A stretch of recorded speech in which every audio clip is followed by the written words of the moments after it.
In this installment of Better FAQ videos, we're talking about different types of membership models for nonprofit organizations. And mostly for this video, I'm going to be talking about 501c3 public charities. So we get this question relatively often about membership.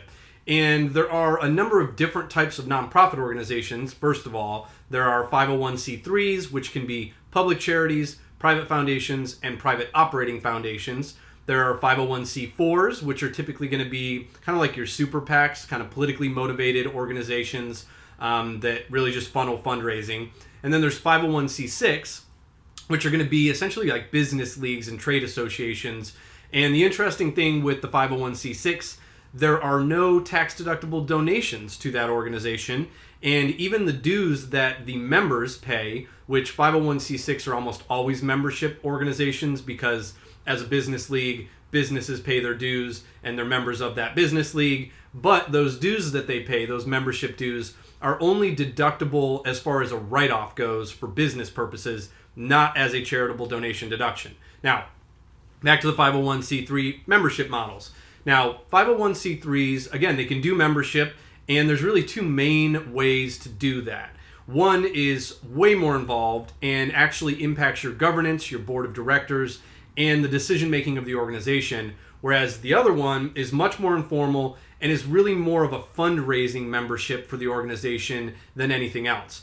So we'll start with the more complicated one because it's got more to explain. The first one, the complicated one, the membership model where they're actually involved in the decision-making of the organization and the governance of the organization. Now that one, the membership is very formalized, and it would actually be something that typically you'll need to revise your bylaws to accommodate. And the reason for that is that in these membership models, there's some variety of the membership has a vote on the board of directors.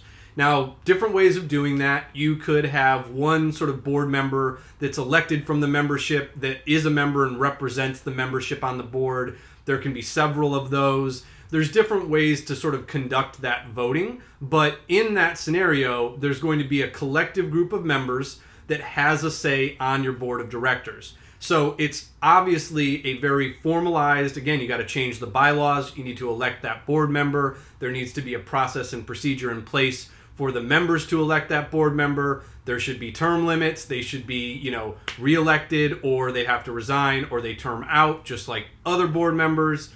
And it's a whole thing, because then that person or those people that then have a vote on the board essentially can dictate what the organization does. And as a quick reminder, people sometimes forget the board of directors is where the buck stops. It is the decision-making body of a nonprofit organization. There's no such thing as owners. It is the board. They steward the organization. So depending on how many member representatives or how much weight that member representative's vote holds on your board of directors, they can very much influence the direction and the decision-making of the organization. And obviously that's something to make sure you're accommodating and also understanding before you go down the route of that membership. And typically in those scenarios, the members will also pay dues of some variety, and those are charitable contributions in a 501c3. And a quick caveat that will apply to this next type of membership as well.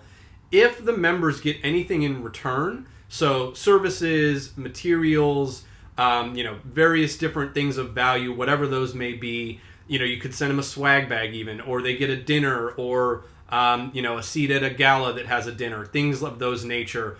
You actually have to offset the value of what they get for their membership against their charitable deduction for that membership dues that they pay.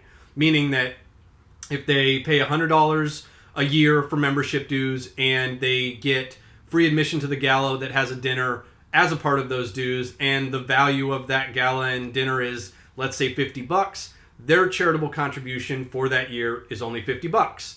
So remember that's called quid quo pro. And that applies to this next scenario as well, which is the more informal and frankly much easier to implement and probably safer in a lot of ways model to implement for membership, which is really where all of the members pay dues. They may get the swag bag or the gala admission, but that's all they get in return. They don't get a board vote. They don't get a representative on the board. They really have no ability to control the organization, like in the more formalized membership model. And this membership model is one that you see all the time. A lot of people use this, and it's a great way to fund an organization because annual or monthly members paying dues on that regular basis is a great way to sustain an organization. And really all you have to do is give them their donation receipt, offset with Quid Quo Pro, and you're good to go. Versus amending your bylaws, electing a board member or board members that represent the membership, dealing with how the members elect that person or persons, how they vote on matters to then have that person vote for them. A lot of procedure, a lot of stuff that needs to be done with the more formal one. So that's a quick video on the main two types of membership models for nonprofit 501c3 tax exempt organizations. Appreciate you tuning in.